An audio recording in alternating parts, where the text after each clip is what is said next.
లోతైనటువంటి వాక్య మర్మాలు మా ప్రభా నా తండ్రి విడమర్చి బోధించు పరిశుద్ధాత్మదేవ. అయ్యా వాక్యం విత్తుతుండగా దైవసేనలు ప్రభువ, అయ్యా నా తండ్రి దైవశైలికి నాయన ఇదిగో మీ ఆత్మ అభిషేకం ఇచ్చి నా ప్రభు.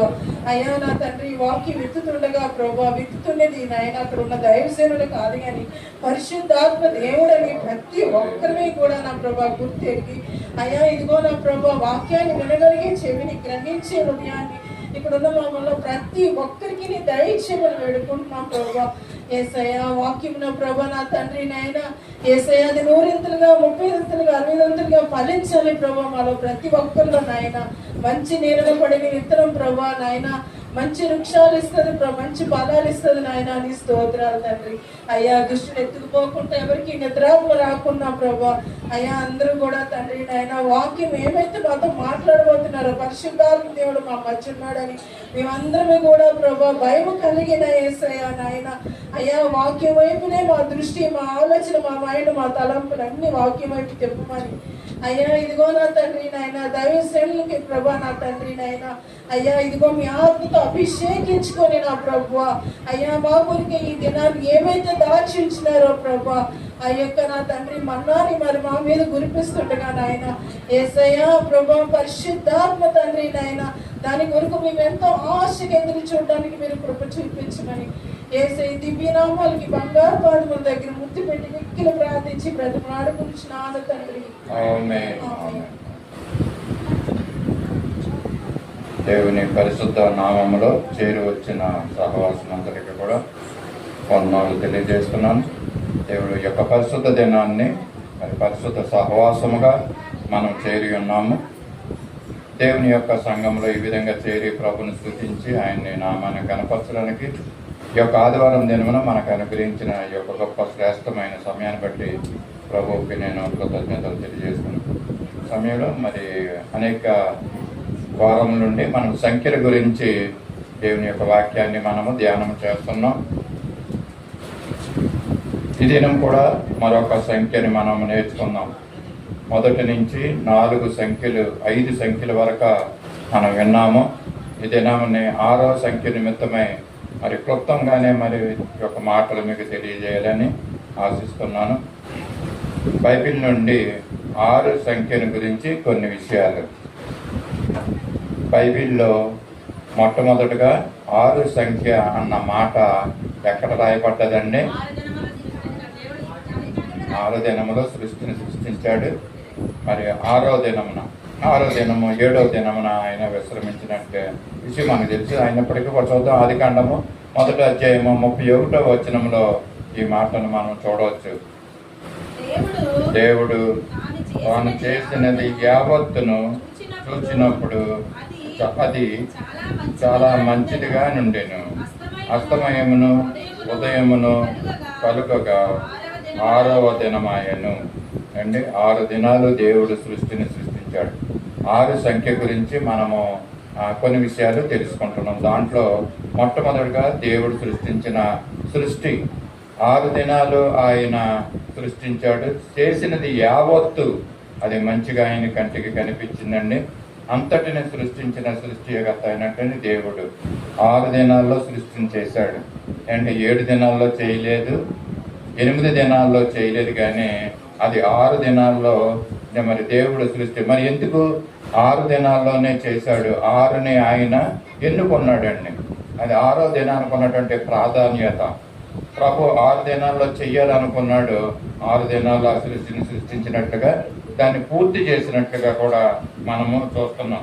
అస్తమయం ఉదయం కలగగా 6వ దినము ఆయన అని కూడా ఇక్కడ చూస్తున్నాం. 6 దినాలు మాత్రమే దేవుడు సృష్టిని సృష్టించాడండి. 6 దినాలు మాత్రమే దేవుడు సృష్టిని సృష్టించాడు. అంతేకాకుండా ఏమంటాడంటే దేవుడు మనిషిని కూడా 6 దినాలు పని చేయమంటున్నాడు కదండి.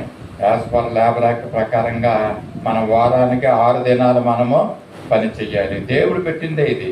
వాళ్ళందరూ లేబర్ యాక్ట్స్ అవనండి, మరొకటి అవనివ్వండి, ఇవన్నీ కూడా దేవుడు పెట్టిన విషయాల్లోంచి పరిశుద్ధ గ్రంథంలో నుంచి ఈ మాటలు తీసుకుని దాన్ని వారు అన్వయిస్తూ ఉంటున్నారు. దేవుడు మనిషిని 6 దినాలు మరి కష్టించి పని చేయమని చెప్పాడు. నిర్మకాండం 23వ అధ్యాయము 12వ వచనం ఈ మాటను మనం చూడొచ్చు. ఇంకా ఏమంటున్నాడంటే మనిషిని పని చేయడమే కాదు కానీ మనిషి దగ్గర ఉన్నటువంటి ఆ ఎద్దులు అనగా దూడలు అనగా మరి గాడిదలు అనగా ఇవన్నీ కూడా మరి 6 దినాలే పని చెయ్యాలి. 6 దినములు నీవు పనులు చేసి నీ యొద్దన నీ గాడిదలు నీ దాసి కుమారులు పరదేశులు విశ్రమించినట్టు చాలండి. ఇక్కడ 6 దినాలు పని చేయవలసిన విషయం దేవుడు చెప్తున్నాడు. మరి ఆయన 6 దినాలు పని చేశాడు, మనుషుల్ని మనల్ని కూడా 6 దినాలే పని చేయమన్నాడు. అంతేకాకుండా యజమాని దగ్గర ఉన్నటువంటి ఎద్దులు కూడా 6 దినాలే పని చేయాలండి, గాడిదలు కూడా 6 దినాలే పని చెయ్యాలి. మరి యజమాని దగ్గర ఉన్నటువంటి దాసులు కూడా 6 దినాలే పని చెయ్యాలి. వారి యొక్క పిల్లలు కూడా 6 దినాలే పని చెయ్యాలి. 6కు ఉన్నటువంటి ప్రాముఖ్యతను చూసారా, దేవుడు ఎంత ప్రాధాన్యత ఇస్తున్నాడు. ఆయన పని చేయడమే కాకుండా మనల్ని పని చేయమన్నాడు, 6 దినాలే పని చేయమన్నాడు కష్టించి. మన దగ్గర ఉన్నటువంటి ఆ యొక్క దాసులు కూడా 6 దినాలు పని చేయాలి, అంతకని ఎక్కువ పని చేయకూడదని దీని అర్థం. వారి పిల్లలు కూడా 6 దినాలే పని చేయాలంటండి. అంతేకాదు వారి దగ్గర ఉన్నటువంటి పరదేశులు కూడా 6 దినాలే పని చేయాలి అంటే. పరదేశులు అంటే ఈ దినాల్లో అంటే ఇతర దేశం నుంచి ఇతర గ్రామాల నుంచి అంటే మన ఇంటికి వచ్చినటువంటి చుట్టాలు, వాళ్ళు కూడా 6 దినాలే పని చేయాలి, అంతకన్నా ఎక్కువ పని చేయకూడదు.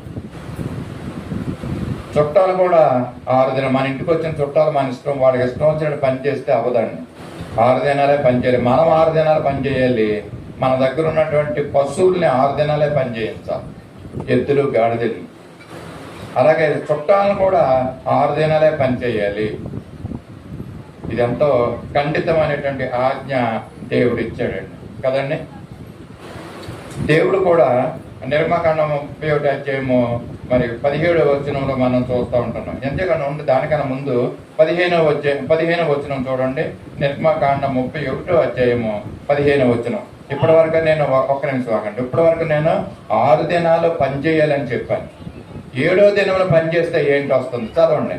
6 దినములు పని చేయవచ్చును, 7వ దినము యెహోవాకు ప్రతిష్టమైన విశ్రాంతి దినము.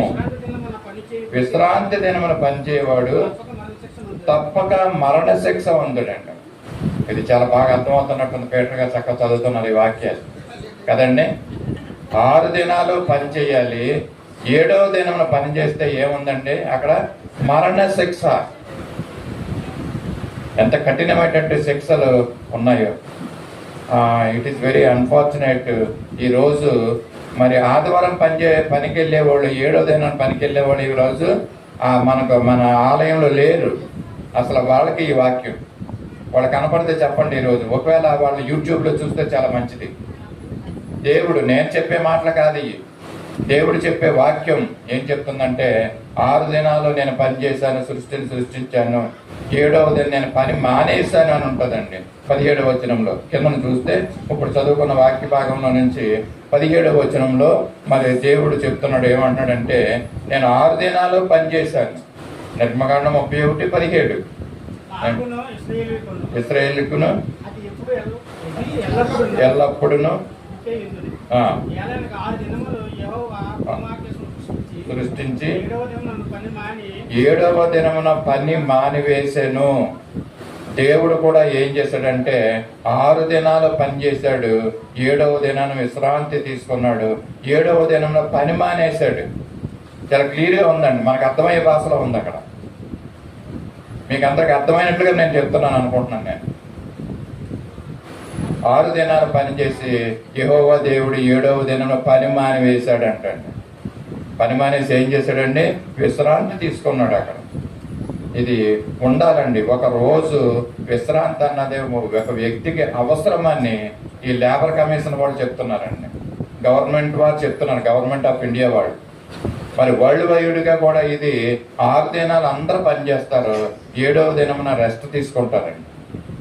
ఇది చాలా అవసరమైన విషయం.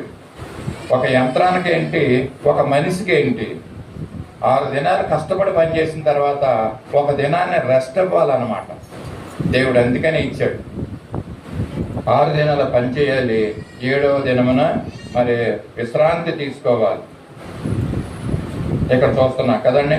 అందుకే మనకి మరి ఒకవేళ 7వ దినమున కూడా పనికి వెళ్ళేవాళ్ళు, 7వ దినమున కూడా రోజున కూడా పనిచేసేవాళ్ళు వాళ్ళ జీవితాలు ఎలాగ ఉంటాయి అంటే ఇదిగో సిల్లి సంచిలో వేసినట్లుగా జీతం, ఆ పని చేసినటువంటి ఆదాయము, 7వ దినంలో పనిచేసినటువంటి ఆదాయము సిల్లి సంచిలో వేసినట్లుగా అవుతూ ఉంటుందని వాక్యం ఉందండి. అన్ని రిఫరెన్స్లు చూపించడానికి సమయం లేదు కనుక మరి ఇక్కడ ఆ యొక్క ఆదాయం ఎలా ఉంటుందంటే అది నిలబడదంటండి. అది నీ ఆదాయం నీకు ఆహారానికి సమృద్ధిగా ఉండాలంటే నువ్వు 6 దినాలు పనిచేయాలి, 7వ దినాన మందిరానికి రావాలి, 7వ దినమున విశ్రాంతి తీసుకుని దేవుని యొక్క వాక్యాన్ని వినాలి, దేవుని స్తుతించాలి, ఆయన మహింపరచాలి. ఇది దేవుడు మనకి ఇచ్చినటువంటి ఒక మంచి అవకాశం. ఇది దీన్ని విడిచిపెట్టి చాలా మంది సరైనటువంటి ఆలోచన లేక మరి ఏం చేస్తున్నారంటే మరి ఆయా పనులకి ఆ యొక్క విషయాల్లో వాళ్ళ తలములకలైపోతున్నారు. తర్వాత వాళ్ళు ఏమవుతుందంటే వాళ్ళు లేవలేనటువంటి పరిస్థితులు, ఆర్థికంగా అవనవ్వండి, భౌతికంగా అవనవ్వండి, వాళ్ళ జీవితాలు ఆ విధంగా మరి అవుతూ ఉంటున్నాయి. ఒకవేళ నిజంగా బలహీనంగా ఉండి వ్యాధులతో సతమతం అవుతుంటే రాలేకపోతే పర్వాలేదు, కానీ దేవుని మందిరానికి 6 దినాలు కష్టపడి 7వ దినాన్ని దేవుని మందిరంలో మనం ఉండాలండి. ఇది మనకి దేవుడు పెట్టిన కట్టడ, మనకు మన పిల్లలకి దేవుడు ఇచ్చినటువంటి ఆజ్ఞ. దీన్ని పాటించాలి. చాలా విచారకరంగా చెప్పకూడదు అనుకున్నాను, కానీ ఒక విషయాన్ని నేను చెప్తానండి. ఏంటంటే దేవుని మందిరానికి మనం ఎంతమంది కుటుంబాలుగా రాగలుగుతున్నామో, దేవుని మందిరానికి 7వ దినమున ఈ ఆదివారం దినమున మన భర్త, భార్య, పిల్లలు ఎంతమంది మనం రాగలుగుతున్నాం? ఎందుకు మనకి గ్రహింపు లేకపోతుందో దేవుడు అందుకని బయలుపరచమంటున్నాడు. దేవుడు నాకు తెల్లారుజామున ఈ మాట తెలియజేశాడు నాకు. అయినా నేను చెప్పను ప్రభా, ఎందుకంటే కొంతమంది వ్యక్తులు బాధపడతారని అన్నా. కానీ దేవుడు మరలా ఈ సమయంలో బయలుపరిచి చెప్పు, సమయం అయినా పర్వాలేదు, దేవుడు ప్రేరేపణ అనుగ్రహిస్తున్నాడు. అండ్ ఒకసారి ఆలోచించుకుందామా, మన కుటుంబాలు ఎంతమంది మనము, మన భార్య, భర్త, పిల్లలు కలిసి దేవుని మందిరానికి రాగలుగుతున్నాము? ఇంతకుముందు చెప్పాను, సాతానుడు చాలా బలంగా పనిచేస్తున్నాడండి. ఎలా పనిచేస్తున్నాడంటే ఇదిగో భర్త వస్తే భార్యను రానివ్వకోకుండా, భార్య వస్తే భర్తను రానివ్వకోకుండా, భర్త భార్య వస్తే పిల్లలను రానివ్వకోకుండా, దేవుని మందిరానికి వెళ్ళనివ్వకోకుండా సాతానుడు ఎంతగానో బలంగా పనిచేస్తున్నాడు. దాని యొక్క కుయుక్తి, దాని యొక్క తంత్రాలు మనం తెలుసుకుని మనం ఏం చేయాలండి? దాన్ని ఓడించాలండి. యేసు ప్రభు జయించాడు, మనం కూడా ఆ విధంగా జయించాలి. దేవుని శక్తిని కలిగి దేవుని మందిరం ఏ పరిస్థితులు ఎటువంటివి వచ్చినా కూడా దేవుని మందిరాన్ని మానుకోకుండా ఆదివారం దినం సాతానుడు ఎన్నో తంత్రాలు వేస్తూ ఉంటాడు. ఆ ఉచ్చులో మనం పడిపోకూడదు. ఏవేవో మాటలు చెప్పి మనల్ని ఉద్రేకపరుస్తాడు. వాటిని అన్నిటి నుంచి పక్కకు పెట్టి ఇదిగో నేను వచ్చేది దేవుని మందిరానికి వచ్చేది ఎవరి కోసం అండి? మనుషుల కోసం కాదు. నేను దేవుని మందిరానికి వస్తే దేవుడు నాకు ఆరోగ్యం ఇస్తాడు, ఆయుస్సుని ఇస్తాడు, మంచి జ్ఞానాన్ని ఇస్తాడు, కుటుంబాన్ని ఏ విధంగా నడిపించుకోవాలటువంటి తెలివితేటలను ఇస్తాడు దేవుడు. అనారోగ్యం పాలు కాకుండా చేస్తాడు, అప్పుల పాలు కాకుండా చేస్తాడు. దేవునికి సమస్తము సాధ్యము. ఇదిగో ఆయన ఆ బలమైనటువంటి హస్తాల్లో మనం ఉంటే ప్రభు మరి ఇదిగో మందిరానికి వచ్చి ప్రభువును మనం స్తుతించాలనే ఆలోచన, అటువంటి జ్ఞానము మనకు ఉండాలి. దేవుని మందిరానికి మానేసి నువ్వు ఇతర పనుల మీదకి వెళ్తున్నావు అంటే దేవుడు ఆ పనినంట క్షమించగలిగి ఉండాలంట. అర్థమైన సార్ అల్లులో చెప్పండి. నువ్వు వెళ్ళిన పని, దేవుని మందిరం రాకోకుండా నువ్వు వెళ్ళిన పని దేవుడు నిన్ను కలిగినందుగా ఉండాలండి ఆ పని. ఇప్పుడు మీ విజ్ఞతగా మేము వదిలేసాం. దేవుడు క్షమిస్తాడండి ఆ పని. దేవుడు క్లియర్గా ఉదయకాలం సమయంలో చెప్తున్నాడు, 6 దినములు మాత్రమే పని చెయ్యాలి. నేను 6 దినాలు పని చేశాను.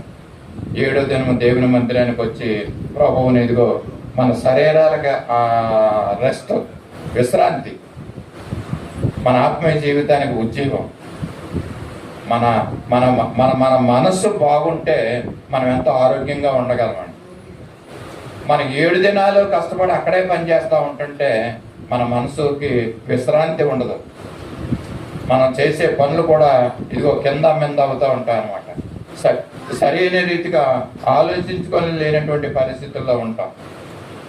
మరి యూదులందరికీ ఈ విషయం తెలుసండి. ధర్మశాస్త్రం వాళ్ళకి బాగా తెలుసు. యూదులు ఏం చేస్తారంటే మరి యొక్క సబ్బాత దినం వచ్చిందంటే ఇదిగో సమాజ మందిరంలో వాళ్ళు ఉంటారు. యేసు ప్రభుల వారు కూడా మరి ఒక దినాన్ని సమాజ మందిరంలో ఉండి మరి ఆ యొక్క దేవుణ్ణి ఆరాధిస్తూ మరి ఒక 18 సంవత్సరాల నుంచి బలహీనపరిచినటువంటి స్త్రీని ఆయన ఏం చేస్తాడంటే సమాజ మందిరంలో స్వస్థపరుస్తాడు. లోక సువార్త 13వ అధ్యాయము 10వ వచనంలో ఈ మాటను మనం చూడవచ్చు. లోక సువార్త 13వ అధ్యాయము 10వ వచనంలో కొన్ని మాటలు మనం చదవండి. ఆయన సమాజ మందిరంలో బోధించుతున్నప్పుడు 18 ఏండ్ల నుండి బలహీనపరచు దెయ్యము పట్టిన ఒక స్త్రీ అచ్చట నుండెను. ఆమె నడుము వంగిపోయి ఎంత మాత్రమును చక్కగా నిలవబడ ఉండెను. అప్పుడు యేసు ఆమెను చూసి రమ్మని పిలిచి, అమ్మ, నీ బలహీనత నుండి విడుదల పొంది ఉన్నామని ఆమెతో చెప్పాను. ఆమె మీద చేతులుంచగానే ఆమె చక్కగా నిలవబడి దేవుని మహిమపరిచింది. చాలండి. ఇక్కడ ఆదివారం దినమున యేసు ప్రభుల వారు సమాజ మందిరములో ఉంటున్నప్పుడు ఆ యొక్క 18 సంవత్సరాల నుంచి ఒక దెయ్యం ఆమెను బలహీనపరుస్తుందండి. అటువంటి స్త్రీని చూసి యేసు ప్రభుని ఆమెను స్వస్థపరిచాడండి పిలిచి. ఆమె నడుము వంగిపోయి ఉందంటాడు. ఆ దెయ్యం ఏం చేసిందంటే నడువాన్ని వంగదీసేసింది అనమాట. ఈ విధంగా ఉంటున్నప్పుడు ఆయన మరి ఆమెను స్వస్థపరచనుడు యూదులు ఆయన్ని నిలదీసి అడిగారంట, ఏమయ్యా, ఈ దినము విశ్రాంతి దినము కదా, నువ్వు మరి స్త్రీని స్వస్థపరచవేంటి, నువ్వు ఈ విధమైన కార్యాన్ని చేసి అని వాళ్ళని నిలదీసి అడుగుతున్నట్టుగా మనం చూస్తున్నాం. అంటే యూదులు ఆ దినాల్లో విశ్రాంతి దినానికి ఇస్తున్నటువంటి ఆ యొక్క ప్రయారిటీ మనం చూస్తూ ఉంటున్నాం కదండి. కానీ ఆ రోజు ఏం చేశాడంటే యేసుప్రభుల వారు ఆమెను స్వస్థపరిచాడు. మరి తర్వాత యేసుప్రభుల వారు అంటాడు, ఇదిగో ఈ యొక్క ఆదివారం దినమున, ఈ యొక్క విశ్రాంతి దినమున ఒకవేళ ఒక ఎద్దు మీలో ఒకని ఎద్దు ఒక గోతులో పడినప్పుడు దాన్ని బయటికి తీయరా అనేసి యేసుప్రభుల వారు అడుగుతారు. ఒక గాడిద గోతులో పడితే ఈ విశ్రాంతి దినం మీరు బయటికి తీయరా అని యేసుప్రభుల వారు వాళ్ళని అడుగుతున్నట్టు మనం చూస్తున్నాం కదండి. ఈ దెయ్యము ఈమెనే బలహీనపరుస్తుందని 18 సంవత్సరాల నుంచి సమయంలో దేవుడు మనకు తెలియజేస్తున్నట్టు ఏంటంటే, ఏ పరిస్థితుల్లో ఇదిగో ఆమె అయితే 18 సంవత్సరాల నుంచి దెయ్యం వంగదేస్తుంది. ఇదిగో మన జీవితంలో మనకున్నటువంటి ఈ యొక్క సంవత్సరాలు ఏ స్థితి మనల్ని వంగదేస్తుందో, నడుము వంగిపోయినటువంటి పరిస్థితి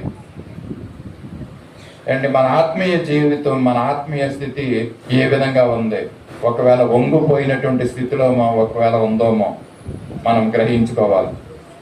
బాప్తిస్మం తీసుకున్నాం, మంచిదే. దేవుని మందిరానికి వస్తున్నాం, మంచిదే. మన ఆత్మీయ స్థితి ఏ విధంగా ఉందో, వంగిపోయినటువంటి స్థితిలో ఉందా, ఏది అడ్డు వస్తుందో మనకి ఆత్మీయ స్థితి ముందుకు వెళ్ళలేకపోవడానికి. ఇది ఆ దెయ్యం ఆమెను అడ్డుపరుస్తుంది. మనల్ని ఏది అడ్డుపరుస్తుంది? పట్టుమని 10 మందిని మనం సంతోషంగా పలకరించలేనటువంటి పరిస్థితి. మన ఆత్మీయ స్థితి ఏ విధంగా ఉందో మనం ఒకసారి పరీక్షించుకోవాలండి. 6 దినాలు మనం పని చెయ్యాలి అంటండి. 7వ దినమున మనం మందిరానికి రాలేనటువంటి పరిస్థితి. ఇటువంటిది కూడా ఒక దెయ్యమే. ఇది చెప్పాలంటే ఆటంకపరిచే దెయ్యం ఇది. మనం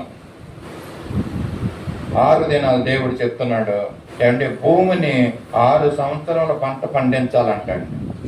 తర్వాత 1 సంవత్సరం దాన్ని ఖాళీగా వదిలేయాలంటాడు. ఇంతకుముందు సంవత్సరానికి ఒక్కసారి పంట పండించేవారు కదండి. ఈ రోజుల్లో సంవత్సరానికి 3 పంటలండి. అందుకనే ఆ పంటల్లో వచ్చినటువంటి ధాన్యం అనగానే ఏమోనండి, అది బలంగా లేకపోతుంది, మనకు బలం లేకపోతుంది అదండి. అది ఆ యొక్క పంటను మనం తిని ఎంతో బలహీనలుగా ఉంటున్నాం. ఆ దినాల్లో పూర్వకాలంలో మరి హాస్పిటల్స్ ఎక్కడో కనిపించిందండి హాస్పిటల్. ఇప్పుడు వీధి వీధికి హాస్పిటల్ కనపడుతుంది. ఎందుకంటే వచ్చే పంటలో సారం లేదు. దేవుడు పెట్టిన కట్టడ 6 సంవత్సరాలు పండించు, 1 సంవత్సరం పంట పండించకూడదు అంటండి ఆ పొలంలో, దాన్ని ఖాళీగా ఉంచమంటున్నాడు. కానీ ఇప్పుడు సంవత్సరానికి 3 పంటలు వేస్తూ ఇదిగో పండిస్తూనే ఉంటున్నాం. నిర్మకాండం 23 అధ్యాయము 10వ వచనము మరి 11వ వచనం ఈ మాట మనం చూస్తూ ఉంటున్నాం. నిర్మకాండము 23వ అధ్యాయము 10, 11 వచనాలు చూస్తారా? 6 సంవత్సరములు నీ భూమిని పండించి దాని పంట 7వ సంవత్సరము దానిని బీడుగా విడువవలెను. అప్పుడు నీ ప్రజలోని పేదలు తినిన తర్వాత మిగిలినది అడవి మృగములు తినవచ్చును. చాలండి. ఇక్కడ ఏముందంటే 6 సంవత్సరముల భూమిని పండించాలంటండి, 7వ సంవత్సరం దాన్ని వీడిగా విడిచిపెట్టాలంట, ఖాళీగా విడిచిపెట్టాలంటండి. ఎందుకంటే ఆ విడిచిపెట్టిన సంవత్సరము ఆ భూమి మరలా తిరిగి సారాన్ని పొందుకుంటుంది అనమాట. దాన్ని ఖాళీగా ఉంచాలి, బీడుగా ఉంచాలి. 6 సంవత్సరాలు పండిన తర్వాత 7వ సంవత్సరం ఖాళీగా ఉంచినప్పుడు అప్పుడు ఏముంటుందంటే అక్కడ ఉన్నటువంటి పంట లేక ఆ పరిగే ఏమైతే మిగిలిందో అది పేదోడు తీసుకోవాలంట. పేదలకు దాన్ని విడిచిపెట్టాలంట కావాలని. పేదలకు 10 రూపాయలు వెళ్ళినటువంటి పరిస్థితి క్రైస్తవులు కదండి. బాప్తిస్తాలు పొందాం, దేవుని క్రైస్తవులు అంటాం, విశ్వాసులు అంటాం, ఇంకేదేదో చేస్తాం, పాటలు పాడతాం, గొంతులు వేస్తాం, ఏదో చేస్తాం, ఎక్కడ మీటింగ్లు అంటే అక్కడ పారిపోతాం. కానీ పేదవానికి ఒక 10 రూపాయలు వేయాలంటే మన యొక్క మనసు ఒప్పుకోదు. దేవుడు ఏం చెప్తున్నాడంటే 6 సంవత్సరాల పంట పండించిన తర్వాత 1 సంవత్సరం ఆ భూమిని అలా ఉంచాలంటండి. పండించిన పంట పేదలకు అంటండి. అది పేదలు వచ్చి అక్కడ ఉన్నటువంటి పంటని లేదా విడువబడినటువంటి ఆ యొక్క ఫలాలని వాళ్ళు తీసుకోవాలంట. రూతమ్మకి అలాగే కదండి, పంటని ఏరుకుంది. ఎవరండి? కోడలు. అయ్యో మీ కోడలు మిగిల్చారంటండి ఆమెకు. ఆ యొక్క పరిగిని ఆమె ఏరుకొనున్నట్లుగా విడిచిపెట్టండి అని మరి బోయాజు చెప్తాడు కదా. ఇదిగో 6 సంవత్సరాల తర్వాత 7వ సంవత్సరంలో ఆ యొక్క పంటను విడిచిపెట్టాలంట. పేదలు ఏరుకుంటారు. అంతేకాకుండా అయ్యో ఆ మృగాలు కూడా తినాలంటండి.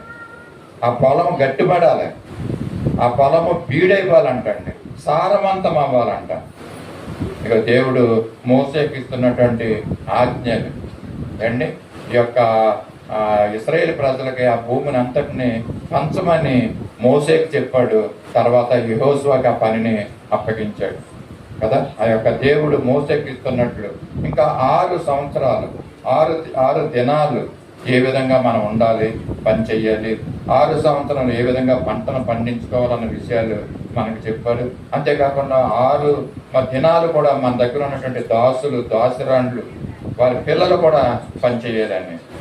ఇంకా ఏమన్నాడంటే నిర్మకాండం 21వ అధ్యాయము 1-2 వచనంలో ఒక మాట ఉంటుంది, మనం చూద్దాం.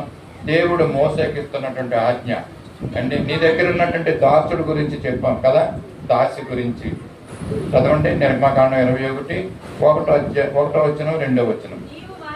నీవు వారిని నియమింపవలసిన న్యాయ విధులు ఏమనగా నీవు హెబ్రీయుడైన దాసుని కొనిన ఎడల వాడు 6 సంవత్సరములు దాసుడై ఉండి 7వ సంవత్సరమున ఏమియు ఇయ్యకయే వారిని విడిచి స్వతంత్రుడగును. ఇక్కడ ఒక దాసుడు ఉంటే ఒక యజమానికి అతని చేత 6 సంవత్సరాలు పనిచేసుకున్న తర్వాత మరి అతను ఏం చేయాలంటే విడిచిపెట్టాలంట, ఆయన్ని స్వతంత్రునిగా చేయాలంట. 6 సంవత్సరముల తర్వాత బాండ్ రాసుకోవాలన్నమాట. ఈ మధ్యన మరి కొన్ని కాంట్రాక్ట్ పనులు చేయడానికి కంపెనీల్లో వాళ్ళు ఏం చేస్తారంటే కాంట్రాక్ట్ వర్కులకి 5 సంవత్సరాల బాండు 6 సంవత్సరాల బాండ్ రాయించుకుంటా ఉంటారండి. మేము సర్వీసులో జాయిన్ అయినప్పుడు 20 సంవత్సరాల బాండ్ రాయించుకున్నాడు. ఖచ్చితంగా నువ్వు 20 సంవత్సరాలు పని చెయ్యాలి అనే బాండ్ రాసుకుంటే దాని మీద సంతకం పెట్టి మేము డ్యూటీలో జాయిన్ అయ్యాం అనమాట. ఇక్కడ దేవుడు ఏం కట్టడానికి విధుల్ని చెప్తున్నాడంటే 6 సంవత్సరాలు పని చెయ్యాలి. ఒక యజమాని దగ్గర ఉన్నటువంటి దాసుడు 6 సంవత్సరాల తర్వాత అతను స్వతంత్రుడు అవుతాడు. అతను వెళ్ళిపోవచ్చు అండ్ ఈవెన్ కువైట్ వెళ్ళి వాళ్ళు ఏం చేస్తారండి, ఇన్ని సంవత్సరాలని వాళ్ళు ఆ బాండ్ రాసుకుంటారు. కువైట్ నుంచి పారిపోయి వచ్చేయడానికి అవ్వదు ఆ పనిలో నుంచి, అక్కడ పని చేయడానికి వెళ్ళినప్పుడు కదా. ఆ విధంగా మరి 6 సంవత్సరాలు పనిచేసిన తర్వాత నేను అనుకుంటాను ఈ కువైట్ వెళ్ళి వాళ్ళు 5 సంవత్సరాలు బాండ్ రాసుకుంటారు. 5 సంవత్సరాలు పనిచేసిన తర్వాత ఇండియా వచ్చేస్తారు వాళ్ళు. మరలా వెళ్ళాలనుకుంటే మరలా బాండ్ రాసుకుని మరలా వెళ్తారు. కానీ ఒక్కసారి 10 సంవత్సరాలు అక్కడ ఉండిపోవడానికి లేదు. 5 సంవత్సరాల కాంట్రాక్ట్ అండి అది. అలాగే ఈ 6 సంవత్సరాలు పనిచేసిన తర్వాత ఒక యజమాని దగ్గర దాసుడు అతను స్వతంత్రుడైపోతాడంట. 6 సంవత్సరముల 6 సంఖ్య గురించి మనం చూస్తున్నాం అండి. పరిశుద్ధ గ్రంథములో 6 అధ్యాయాలు ఉన్నటువంటి పుస్తకాలు, పరిశుద్ధ గ్రంథంలో 6 అధ్యాయాలు ఉన్నటువంటి పుస్తకాలు 3 ఉన్నాయండి. అది కూడా నూతన గ్రంథంలోనే ఉన్నాయి. నూతన నిబంధనలో గలతీ రాసిన పత్రిక, ఎఫెసీ రాసిన పత్రిక, అలాగే తిమోతి రాసిన మొదటి పత్రిక. ఈ 3 గ్రంథాలు, 3 పుస్తకాలు కూడా పరిశుద్ధ గ్రంథంలో 6 అధ్యాయాలు రాయించాడు దేవుడు. ఆఖరుగా అండి 6 దాని దగ్గరికే వెళ్తున్నాం.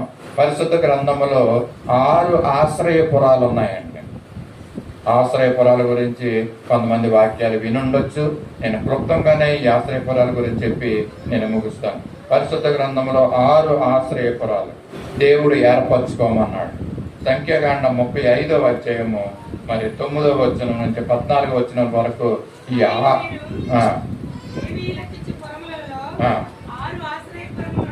ఉండవలెను. నరహంతకుడు వాటిలోనికి పారిపోవునట్లుగా నియమింపవలెను. అవియుగాక. చాలండి. ఇక్కడ ఏం చెప్తున్నారంటే దేవుడు మోసేకి తెలియజేసినటువంటి విషయం అండి, మీరు 6 ఆశ్రయపురాలని మీరు ఏర్పరచుకోవాలి అనేసి దేవుడు తెలియజేస్తాడు. మీరు యోర్దాను దాటి కనాను దేశంలోనికి వెళ్ళిన తర్వాత ఆశ్రయపురములుగా ఉండుటకు మీరు పురాలను ఏర్పరచుకోవాలి. మీరు యోర్దాను దాటిన తర్వాత ఈ 6 ఆశ్రయపురాలు దేవుడు 6నే పెట్టాడండి. 6 ఆశ్రయపురాలే, అంతకన్నా ఎక్కువ లేదు. 7 ఆశ్రయపురాలు కాదు, 8 ఆశ్రయపురాలు కాదు, 5 ఆశ్రయపురాలు కాదండి. 6 సంఖ్యకి దేవుడు ఇస్తున్నటువంటి ప్రాధాన్యత. 6 ఆశ్రయపురాలని దేవుడు ఏర్పరచుకోమని మోసేకి చెప్పాడు. వీటిని ఏర్పరిచారు యెహోషువ సమయంలో ఇశ్రాయేలు ప్రజలకి కదండి. ఈ 6 ఆశ్రయపురాలు యోర్దాను యువతల 3 ఆశ్రయపురాలు, యోర్దాను దాటిన తర్వాత కనాను ప్రాంతంలో 6 ఆశ్రయపురాలని ఏర్పాటు చేసుకోమన్నాడండి. ఇవి ఎందుకు ఆశ్రయపురాలంటే ఒక వ్యక్తి అండి అవతల వ్యక్తిని పొరపాటున చంపితే గనక అతను ఏం చేయాలంటే పారిపోయి ఆ ఆశ్రయపురంలో ఆశ్రయం కలిగి ఉండాలన్నమాట, దాక్కోవచ్చు. చెప్పాలంటే ఈ 6 ఆశ్రయపురాల దేవుడు మరి ఏర్పరచుకోమని చెప్పాడు. కనాన దేశంలో యోర్దాను దాటిన తర్వాత కనాన ప్రాంతంలో ఒక నరహంతకుడు, ఒక హత్య చేసిన వాడు మరి ఇతరుల చేత చంపబడకోకుండా ఉండడానికి అంటే పారిపోయి ఆ ఆశ్రయపురంలోకి వెళ్ళాలి కదండి. సింపుల్గా మీకు చెప్పాలంటే ఎక్కడన్నా రోడ్డు మీద మరి యాక్సిడెంట్ అయ్యిందనుకోండి అండి, ఆ యొక్క లారీ డ్రైవర్ ఒక కారులో ఉన్న వ్యక్తినో బండి మీద ఉన్నటువంటి వ్యక్తినో కొత్తడం వల్ల చనిపోతే అండి, కావాలని అయితే చంపడు, కానీ అతను ఆయన పొరపాటున ఇంకొక వ్యక్తిని ఈ విధంగా గుద్దితే మరి అతను పడిపోయి చనిపోతే ఏం చేస్తారండి, ఈ యొక్క లారీ డ్రైవర్ వెంటనే అక్కడ ఉండడం కదండి, పారిపోతాడు. మనందరికి తెలిసిన విషయాలు ఇవి. ఎందుకు పారిపోతాడంటే తన ప్రాణాన్నే కాపాడుకుంటానికి. అతను ఒకవేళ పారిపోలేదనుకోండి, ఏం చేస్తారు, అక్కడ ఉన్న ప్రజలు ఏం చేస్తారంటే, ఇదిగో ఎలా కుద్దావు, ఎప్పుడు కుద్దావు, ఎందుకు కుద్దావు, ఎలా జరిగింది అన్న విషయాన్ని అక్కడ అడగరండి. ఒక మనిషిని చంపేస్తావు కాబట్టి నువ్వు, వాళ్ళు ఏం చేస్తారంటే ఎంత కోపంతో ఉద్రేకంతో ఈ వ్యక్తిని ఏం చేస్తారంటే పట్టుకుని కొట్టి చంపడానికి కూడా వాళ్ళు వెనక తీయరండి కదా. ఈ విధంగా ఉంటుంది కనుక వాళ్ళు ఏం చేస్తారు, ఆ యొక్క గుద్దిన వ్యక్తి లేక ఆ వ్యక్తిని చంపిన వ్యక్తి, చెప్పాలంటే నరహంతకుడు, కల్ప్రిట్, అతను ఏం చేస్తాడంటే పారిపోవాలండి. పారిపోయి ఇదిగో మరి ఇశ్రాయేలు ప్రజల సమయంలో ఏం చేశాడంటే దేవుడు ఒక ఆశ్రయపురాన్ని పెట్టాడు. అక్కడక్కడ 6 ఆశ్రయపురాలు. ఎవరైనా ఒక వ్యక్తి పొరపాటున చంపితే మరి ఆ ఆశ్రయపురంలోకి పారిపోవాలండి, ప్రతిహత్య చేయకోకుండా. అక్కడ ఉన్నాయి కదండి 6 ఆశ్రయపురాలు ఉంచాడు. మరి ఆ నరహంతకుడు ఎంతవరకు ఉంటాడంటే ఆ యొక్క ఆశ్రయపురంలో మరి తీర్పు పొందే వరకు అంటే సమాజ మందిరం ఎదుటికి తీసుకురావాలంటే ఆ వ్యక్తిని తీసుకొచ్చి నిలబెట్టి అతను తీర్పు చేస్తారు. ఇదిగో ఎందుకు చంపావు, అతన్ని కావాలని చంపావా, నువ్వు పొరపాటున జరిగి చంపావా అన్న విషయాన్ని తేలుస్తారనమాట అక్కడ తీర్పు. మోసే, యెహోషువలు అండి, వీళ్ళందరూ సమాజ మందిరం దగ్గరికి ఆ వ్యక్తిని తీసుకొచ్చి నిలబెట్టి మరి ఆయన నిజంగానే పొరపాటుగానే ఆ వ్యక్తిని చంపాడనేసి తేలిన తర్వాత అతనికి ఏం చేస్తారంటే ఆ ఆశ్రయపురంలో ఆశ్రయం ఇస్తారండి. తీర్పు జరిగిన తర్వాత కూడా అంటే పొరపాటును చంపిన వ్యక్తి తీర్పు జరిగిన తర్వాత ఆశ్రయపురంలో ఉండాలి. అయితే ఎంతకాలం ఉండాలి, మీరు ఈ వచనాలు మీరు కింద చదువుకోండి, దాంట్లో ఉన్న ఈ విషయాలన్నీ నేను చెప్తున్న విషయాలు. ఎంతకాలం ఈ ఆశ్రయపురంలో ఉండాలంటే దేనికి లింక్ పెట్టారంటే, ఇదిగో సంఖ్యాకాండం 35వ అధ్యాయము 25వ వచనంలో ఆఖరు మాట ఉంటుంది చూడండి. అక్కడ సంఖ్యాకాండం 35:25వ వచనం ఆఖరిలో యాజకుడు అని ఉంటదండి. ప్రధాన యాజకుడు మృతునందు వరకు అతడు ఆశ్రయపురంలో నివసింపవలెను. అండి ప్రధాన యాజకుడు అండి చాలండి, ప్రధాన యాజకుడు మృతు నొందే వరకు కూడా ఈ చంపిన వ్యక్తి, ఈ నరహంతకుడు మరి యొక్క ఆశ్రయపురంలో ఉండొచ్చు. తీర్పు జరిగిన తర్వాత, సమాజ మందిరం ఎదుట తీర్పు జరిగిన తర్వాత ఎంతవరకు ఉండాలని, అతడు మరి పొరపాటునే చంపాడు ఈ వ్యక్తి అన్న విషయం తేలిన తర్వాత మరి యొక్క ఆశ్రయపురంలో ఎంతవరకు ఉండాలంటే యాజకుడు చనిపోయే వరకు కూడా మరి ఆయన ఉండొచ్చు. యాజకులతో సంబంధం పెట్టారండి ఇది కదండి. ఈ విధంగా మరి ఆయన నరహంతకుడు ఆ ఆశ్రయపురంలో ఆశ్రయము పొందొచ్చు, నివసించవచ్చు. ఈ యాజకుడు చనిపోయిన తర్వాత మరి అతను స్వతంత్రుడు అవుతాడంట. అతను తిరిగి మరలా తన గ్రామానికి వెళ్ళొచ్చంట. ఇది దేవుడు తెలియజేసినటువంటి కట్టడలు, మోసేకు తెలియజేసినటువంటి విషయం. మరి ఈ సమయంలో ఒక మాట జ్ఞాపకం వస్తుంది ఏంటంటే, దావీదు సమయంలో అంటే సిమి అనే వ్యక్తి మరి దావీదు ఆ యొక్క అరణ్య ప్రాంతంలో వెళ్తున్నప్పుడు, సౌలు తరుముతున్నప్పుడు ఈ సిమి అనే వ్యక్తి మరి దావీదుని దూషిస్తూ ఉంటాడండి. రాళ్ళు విసురు కొట్టడానికి కూడా ప్రయత్నం చేస్తూ ఉంటాడు, రాళ్ళు విసురుతాడు కూడా అండి. మరి అలాంటి ఎప్పుడు ఆ దావీదు యొక్క సైన్యాధిపతి యోవాబు అంటాడు, నేను వెళ్ళి అతను చంపుతానంటే, ఇదిగో నువ్వు చంపొద్దు సిమిని, దేవుడు అనుమతి ఇచ్చాడండి, ఆయనకి అనుమతి ఇచ్చాడు నన్ను దూషించమని, కనుక అతను దూషిస్తున్నాడు అనేసి ఈ విషయాలు తెలియజేస్తాడండి. మరి తర్వాత సిమి బ్రతికే ఉంటాడు, చంపలేదు. దావీదుకి అయితే అవసాన కాలం వస్తుంది, చనిపోయే కాలం ముందు వస్తుందో దినాలు. అలాంటి సమయంలో ఆఖరిగా సొలొమోను తన కుమారుడైన సొలొమోను పిలిచి, ఇదిగో అతను రాజ్య పట్టాభిషేకం చేస్తాడు, రాజ్యం మీద ఉంటాడు, రాజుగా ఉంటాడు ఆయన. అలాంటి సమయంలో దావీదు ఆఖరి దినాల్లో ఆయన పిలిచి చెప్తాడు, కొన్ని విషయాలు చెప్తాడు. అందులో ఈ సిమి గురించి కూడా ఆయన చెప్తాడండి. చెప్పి ఇదిగో సిమిని నేను క్షమించాను, నువ్వు కూడా నువ్వేం చెయ్యాలో అతని గురించి చూడు అన్నప్పుడు ఆఖరి దినాల్లో కూడా సొలొమోను సిమిని పిలిచి చంపడండి ఆయన కూడా. అండ్ ఆయనకు కండిషన్ పెడతాడు ఏంటంటే, నువ్వు బ్రతికున్నంత కాలము యెరూషలేమును విడిచి వెళ్ళకూడదు, నువ్వు ఏ రోజు అయితే యెరూషలేమును విడిచి వెళ్ళావో ఆ దినము నీకు మరణం సంభవిస్తుంది అనేసి ఆ సిమితో చెప్తాడండి. ఒక దినం చాలా కాలం యెరూషలేములో ఉంటాడు సిమి. తర్వాత ఒక దినాన్ని సిమి యెరూషలేమును దాటి బయటికి వెళ్తాడండి, వేరే యొక్క దేశానికి వెళ్ళినప్పుడు అది సొలొమోనుకు తెలియజేయబడుతుంది. సొలొమోను ఆ సిమిని పిలిచి, ఇదిగో నేను చెప్పాను కదా విషయం అండి, ఎంతకాలం అయితే ఎందుకు చెప్పానంటే ఇది ఒక కండిషన్. ఈ కండిషన్ ఎంతకాలం అది పనిచేస్తుంది అంటే, ఇదిగో ఆ యొక్క యాజకుడు బ్రతికున్నంత వరకు ఆ యొక్క నరహంతకుడు బ్రతికి ఉండొచ్చు. ఎప్పుడైతే యాజకుడు చనిపోతాడో, మృతి చెందుతాడో, ఇదిగో ఆ యొక్క నరహంతకునికి విడుదల ఉంటుందంట. ఇదిగో ఈ విధంగా మరి సొలొమోను కూడా సిమికి చెప్తాడండి, నువ్వు యెరూషలేములో నువ్వు దాటి వెళ్ళినప్పుడు వెళ్ళక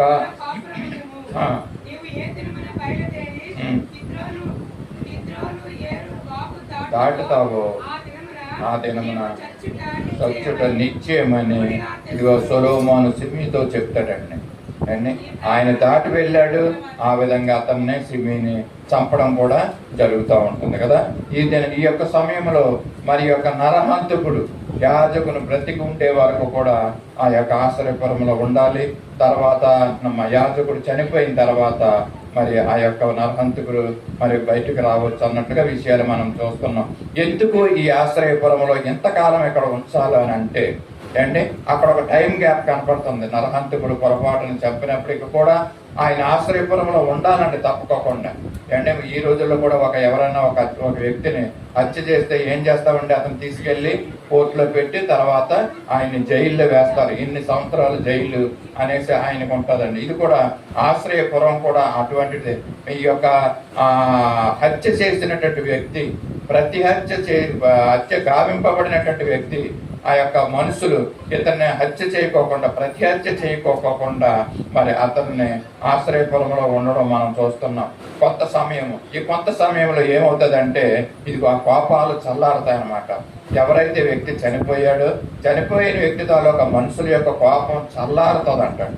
తర్వాత మరి అతను బయటికి రావడం. మరి ఒకవేళ ఆ వ్యక్తి హత్య చేసిన వ్యక్తి మరి అదే సమయంలో గ్రామానికి వచ్చినట్లయితే ఏం చేస్తారంటే అతన్ని చంపడానికి కూడా అవకాశాలు ఉన్నాయి కనుక మరి అక్కడ చనిపోయినటువంటి వ్యక్తి తాలూకా మనుషులకు కొంత సమయం ఇస్తారనమాట అండి ఆశ్రయపురంలో. అందుకని ఇతన్ని పెట్టడం మనం చూస్తాం. ఆ సమయం అయిన తర్వాత అండి హత్య చేసిన వ్యక్తిలో కూడా ఒక ఆలోచన వస్తుంది, ఒక పశ్చాత్తాపం వస్తుంది. హత్య గావింపబడినటువంటి వ్యక్తి తాలూకా మనుషుల్లో కూడా మరి కొంత టైం గ్యాప్ తర్వాత వాళ్ళలో కూడా కొంత కోపం చల్లారి వాడు కూడా ఆలోచించడం మొదలు పెడతారంట. హత్య చేసినటువంటి వ్యక్తి పశ్చాత్తాపడతాడండి ఈ సమయంలో. అయ్యో నేను అనవసరంగా నేను ఆ వ్యక్తిని చంపాను అనేటువంటి ఆలోచన. అలాగే ఎవరైతే హత్య గావింపబడ్డాడో ఆ మనుషుల్లో కూడా మరి ఒక ఆలోచన వస్తుంది, ఈ మనిషి అక్కడికి వెళ్ళకోకుండా ఉంటే ఈ విధమైనటువంటి విషయం జరగకపోవచ్చు కదా అనేసి వాళ్ళలో కూడా కొంత మరి క్షమించమని అడుగుదాం, నష్టపరిహారం చెల్లిద్దాం అవసరమైతే అనేసి ఈ విధమైనటువంటి ఆలోచన వాళ్ళకి వస్తుంది. ఈ టైం గ్యాప్ లో అండి ఒక వ్యక్తి ఇతర వ్యక్తిని ఒక దోషించిన లేక కొట్టిన మరి నరహత్య చేసిన ఆ సమయంలో ఉన్నటువంటి ఉద్రేకమైనటువంటి పరిస్థితులు కొంత సమయం తర్వాత ఉండకపోవచ్చండి. మరి మనం బైబిల్లో ఒక వ్యక్తిని మనం జ్ఞాపకం చేసుకుందాం, యాకోబు యాసావు కదండి. యాకోబు మీద పగపడతాడు, ఎందుకంటే ఆయన 2 సార్లు మోసం చేస్తాడు యాసావు మరి యాకోబు కదండి. ఆ 2 సార్లు మోసం చేసిన దాన్ని బట్టి యాసావు పగపడతాడండి. ఆ వాక్యాన్ని మనం చూద్దాం. ఆదికాండము 27వ అధ్యాయము 36వ వచనంలో ఆ మాటను మనం చూస్తాం. ఆఖరి వచనంలో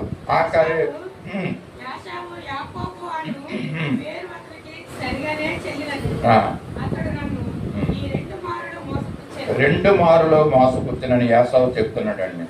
కింద చదవండి. జ్యేష్ఠత్వము తీసుకొనెను, ఇప్పుడు వచ్చి నాకు రావాల్సిన దీవెన తీసుకొనని చెప్పి చాలండి. ఇక్కడ యాసావు యాకోబు మీద పగపడతాడండి. ఎందుకు పగపడతాడంటే యాకోబు 2 సార్లు మోసం చేశాడంట అండి. 2 సార్లు నన్ను మోసం చేశాడు. ఒకటి జ్యేష్ఠత్వం విషయంలో, రెండవది ఆయనకు రావాల్సిన దీవెన విషయంలో కూడా 2 సార్లు యాకోబు మోసం చేశాడు. కాబట్టి యాసావు ఏం చేస్తాడంటే ఆయన మీద పగపడతాడు. పగపట్టడమే కాదండి, అక్కడ ఏం చెప్తాడంటే 41వ వచనంలో మరి ఆఖరి చూద్దాం. 41వ వచనంలో కూడా చదవండి. 27-41. మరియు యాసావు దుఃఖదినములు సమీపమున్నవి. అప్పుడు నా తమ్ముడైన యాకోబును చంపెదననుకుని. చూడండి ఎంత పగబట్టాడంటే యాసావు యాకోబు మీద, చంపాలన్నంత కోపం వచ్చిందండి ఆయనకి.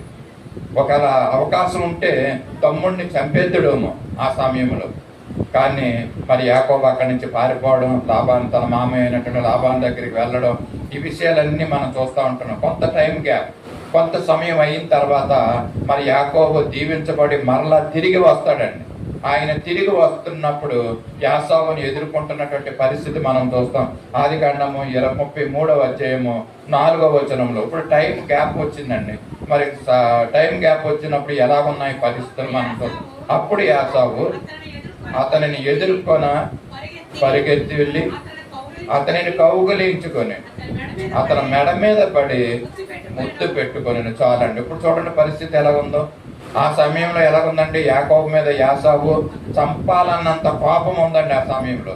అయితే కొంత సమయం అయిన తర్వాత, కొన్ని దినాలు, కొన్ని సంవత్సరాలు గడిచిన తర్వాత మరి పరిస్థితి ఎలా ఉందంటే, అన్నదమ్ముల మధ్య, ఇద్దరు మధ్య యాకోబు ఇదిగో తన యొక్క మందలతో తిరిగి వస్తున్నాడండి. తిరిగి వస్తున్నప్పుడు యాసావుని ఎదుర్కొంటున్నప్పుడు యాసావు చూస్తున్నాడండి. ఆ యొక్క మందలతో యాకోబు రావడం చూసి యాసావు ఏం చేశాడండి, మరి పరిగెత్తుకుని వెళ్ళాడంటాడు. పరిగెత్తుకుని వెళ్ళి యాకోబుని మరి పట్టుకొని కౌగిలించుకుని అతని మెడ మీద పడి ముద్దు పెట్టుకున్నాడు అంటాడు. ఇది పరిస్థితి. ఒకానొక సమయంలో అతను చంపాలనుకున్నటువంటి కోపంతో ఉన్నటువంటి యాసావు సంవత్సరాల తర్వాత ఎలాంటి పరిస్థితి వచ్చిందంటే, ఆయన పరిగెత్తుకుని వెళ్ళి ఆయన పట్టుకుని కౌగిలించుకుని అతని మెడ మీద పడి ముద్దు పెట్టుకున్నట్లుగా మనం ఇక్కడ చూస్తున్నాం. పరిస్థితులు మనం ఎలాగా మారినయో మనం చూస్తున్నాం కదండి. మరి అంతేకాకుండా యాకోబు ఇస్తున్నటువంటి ఆ యొక్క బహుమానాలు అంటే మందలను అన్నిటిని తీసుకొచ్చి అతని దగ్గర పెడుతున్నప్పుడు యాసావు అంటాడు, మరి 9వ వచనం 33 వచనంలో, ఇదిగో నా సహోదరుడా నాకు కావాల్సినంత నాకు ఉంది, నీది నీవే ఉంచుకో, నాకు అవసరం లేదు అనేసి ఇక్కడ యాసావు చెప్తా ఉంటున్నాడండి. అండి యాసావు ఆ యాకోబు ఇస్తున్నటువంటి బహుమానాలను స్వీకరించలేదండి. ఇది ఒక మార్పు యాసావులో. అంటే ఒకనొక సమయంలో చంపాలనుకున్నటువంటి వ్యక్తి యాకోబుని యాసావు ఈ దినాల్లో చూస్తుంటే ఎలాగ మారాడంటే, ఇదిగో అతని దగ్గరికి వెళ్ళి మెడ మీద పడి ముద్దు పెట్టుకోవడమే కాకుండా యాకోబు తెచ్చినటువంటి బహుమానాలన్నీ నాకు వద్దు తమ్ముడా, ఇదిగో నాకు దేవుడు నాకు ఎంతగానో ఆశీర్వదించాడు, ఈ ఆశీర్వాదాలన్నీ నాకు ఉన్నాయి, నాకు ఏమీ ఇంకా అవసరం లేదు, నీ దగ్గరే ఉంచుకో అన్నట్టుగా మరి యాసావు యాకోబుతో చెప్తున్నటువంటి పరిస్థితులు ఇక్కడ మనం చూస్తున్నాం కదండి. మనమైతే మన జీవితాల్లో మనం ఎలాగ ఉంటామంటే, ఏదన్నా ఇస్తుంటే కావాలి అండి, ఇది కావాలి, అది కావాలి, ఇంకేదో కావాలని తాపత్రయము, పరుగులు అండ్ దీనికోసం మనము ఎంతో జీవితాన్ని, సమయాన్ని మనం వృధా చేసుకుంటున్నటువంటి పరిస్థితులు మనం చూస్తున్నాం. శరీరాశలు, జీవపడంబాలు అండ్ నేత్రాశలు, వీటి నుంచి మనం వైదొలగలేకపోతున్నాం. ఇదిగో యాసావు ఎంత కఠినాత్ముడుగా ఉన్నప్పటికీ కూడా మారినటువంటి పరిస్థితులు అండి మనం చూస్తున్నాం. ఈ యొక్క ఆశ్రయపురాలు 6 ఆశ్రయపురాలు నరహత్య చేసినటువంటి వ్యక్తి గురించి, ఇదిగో పొరపాటున నరహత్యను చేసినటువంటి వ్యక్తి ఈ ఆశ్రయపురంలోకి వెళ్ళాలని మరి తెలియజేశాడు అండి. ఒకవేళ బుద్ధిపూర్వకంగా నరహత్య చేస్తే అంటే, బుద్ధిపూర్వకంగా తప్పు చేస్తే, బుద్ధిపూర్వకంగా పాపము చేస్తే వాళ్ళకి శిక్ష ఉంటుందంటండి. వాళ్ళకి దేవుడు వాళ్ళని కనికరించడంటండి. నిర్మకాండంలో 21వ అధ్యాయము 12వ వచనంలో ఈ మాటను మనం చూస్తున్నాం. నరుని చావగొట్టిన వానికి, బుద్ధిపూర్వకంగా పాపము చేసిన వానికి, బుద్ధిపూర్వకంగా హత్య చేసిన వానికి పని ఏముంటది అంటే వాళ్ళకి 21:12 చూడండి. నిర్మకాండము, నరుని చావగొట్టిన వానికి నిశ్చయముగా మరణ శిక్ష విధింపవలెను అండి. అంతేకాకుండా ఆయన 14వ వచనం చదవండి అమ్మా. 14వ వచనం, అయితే ఒకడు తన పొరుగు వాని మీద దౌర్జన్యంగా వచ్చి కపటముగా చంపలేచిన ఎడల వాడు నా బలిపీఠము ఆశ్రయించినను వాని లాగివేసి, అక్కడ నుండి లాగివేసి చంపవలెను. ఇదండి, ఎవరన్నా పాపము చేస్తే, బుద్ధిపూర్వకంగా తప్పులు చేస్తే, కావాలని చేస్తే, మోసపూరితంగా చేస్తే వాళ్ళకి ఏముండదండి, వాళ్ళకి మనకి ఉండదండి, క్షమాపణ ఉండదంట. అంటే ఒక వ్యక్తి కావాలని అవతల వ్యక్తిని చంపితే వాడు వెళ్ళి బలిపీఠాన్ని పట్టుకున్నా ఉన్ననా కూడా వాడిని ఏం చేస్తారు, వాడిని ఏం చేయాలంటే ఆ బలిపీఠం దగ్గర నుంచి లాగి తీసుకొచ్చి అతను చంపాలంట. దేవుడు ఎంత ఖండితమైనటువంటి విషయాన్ని ఇక్కడ మనకు తెలియజేస్తున్నాడు. చూస్తారు కదా, 6 దినాల్లో ఏ విధంగా మరి 6 ఆశ్రయపురాలని మనం జ్ఞాపకం చేసుకుంటున్నాం. 6 ఆశ్రయపురాలు ఎవరికంటే పొరపాటున వ్యక్తిని చంపిన వానికి మరి ఆ యొక్క ఆశ్రయపురము. బుద్ధిపూర్వకంగా చేసిన వాళ్ళకి క్షమాపణ ఉండదండి. వాళ్ళని తీసుకెళ్లి చంపాలంటండి. మోసే ధర్మశాస్త్ర ప్రకారంగా ఈ విధంగా ఉన్నాయి. నరును చావగొట్టిన వానికి మరణ శిక్ష వెయ్యాలి. కపటముగా చంపిన వారిని బలిపీఠం దగ్గరికి వెళ్ళినా కూడా అంటే చాలా మంది ఏం చేస్తామంటే తప్పులు చేసి దేవుని మందిరానికి వచ్చి ప్రార్థన చేస్తారు. అటువంటి ప్రార్థన దేవుడు అంగీకరించడనేసి ఈ విషయం ద్వారా మనం గ్రహించాలి. దేవుడే చెప్తున్నాడు, ఇదిగో నరహత్య చేసి నా మందిరానికి వచ్చి నా బలిపీఠం దగ్గర వచ్చి పట్టుకుని ఉన్నా కూడా వాడిని ఏం చేయాలండి, విడిపించి తీసుకొచ్చి వాడిని చంపాలంట. దేవుడు ఎంత ఖచ్చితంగా ఈ విషయాలు ఆశ్రయపురాల గురించి చెప్తున్నాడు.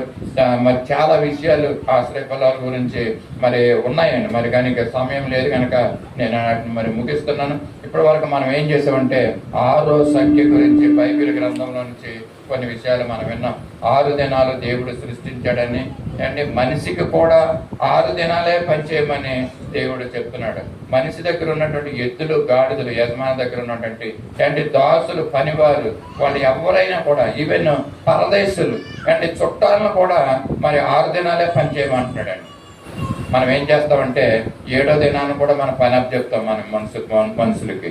ఇదిగో నువ్వు ఈ పని చేయరా, నేను వెళ్ళి ఆదివారం దేవుని దగ్గరికి గుడి దగ్గరికి వెళ్ళి వస్తాను, దేవుని మందిరం దగ్గరికి వెళ్ళి వస్తాను, ఇదిగో ఈ పని చేయన పని అప్ చెప్తామా. ఆ విధంగా కూడా చేయకూడదు అంటాడు. మనం చేయకూడదు, ఇతరులకు పని అప్పు చెప్పకూడదు. ఆదివారం మరణ శిక్ష విధించమన్నారండి. ఆదివారం పని చేస్తే రాబడి ఆ యొక్క ఆదివారం దిన వచ్చిన జీతము సిల్లి సంచిలో వేసినట్లుగా ఉంటుందని మనం విన్నాం కదండి. బైబిల్ గ్రంథం 6 ఆశ్రయపురాల గురించి కూడా మనం నేర్చుకున్నాం. 6 ఆశ్రయపురాలను దేవుడు ఎందుకు ఇచ్చాడంటే పొరపాటున మరి పని చేస్తే అంటే పొరపాటున హత్య చేస్తే తప్పు చేస్తే మరి ఆ యొక్క ఆశ్రయపురాలు. ఇంతకీ ఈ యొక్క భౌతికమైనటువంటి ఆశ్రయపురం గురించి మనం తెలుసుకున్నాం. ఒక్క మాట చెప్పి నేను ముగిస్తాను. ఇదిగో ఆత్మీయమైనటువంటి ఆశ్రయపురం మనకి ఇదిగో ఆ దేవుడే. ఎవరంటే ఆ క్రీస్తే మనకి ఆశ్రయపురం అండి. అంటే మన ఎవరైతే క్రీస్తును ఆశ్రయపురంగా ఆశ్రయిస్తారో వాళ్ళు మాత్రమే పరలోక రాజ్యంలో చేర్చబడతారు.